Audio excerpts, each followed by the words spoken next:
హైదరాబాద్ లో హవాలా డబ్బు చోరీ జరిగింది. సినీ ఫకీలో ఈ రాబరీ జరిగింది. ఆ కంప్లీట్ డీటెయిల్స్ చూద్దాం. హైదరాబాద్ కుకట్పల్లిలో హవాలా డబ్బు చోరీ జరిగింది.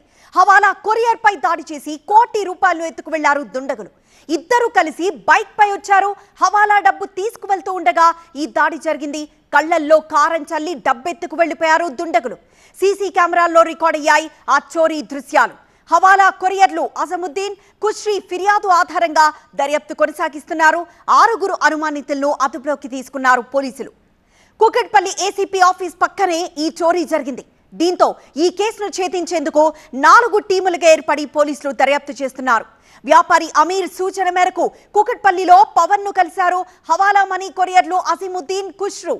కుకట్పల్లి పిల్లర్ నంబర్ 825 దగ్గర పవన్ కు అమీర్ ఇచ్చిన 10 రూపాయల నోట్ చూపించి కోటి రూపాయలు కలెక్ట్ చేసుకున్నారు. ఆ డబ్బును ఇబ్రాహింకి ఇవ్వాలని అమీర్ చెప్పడంతో అక్కడి నుంచి పిల్లర్ నంబర్ 848 దగ్గరకు బైక్ పై బయలుదేరారు అజముద్దీన్, కుష్రు. అయితే పిల్లర్ నంబర్ 836 దగ్గరకు రాగానే 3 బైక్స్ పై అడ్డగించిన దుండగులు కళ్లల్లో కారం చల్లి కోటి రూపాయలున్న బాక్స్ ను ఎత్తుకు వెళ్లిపోయారు.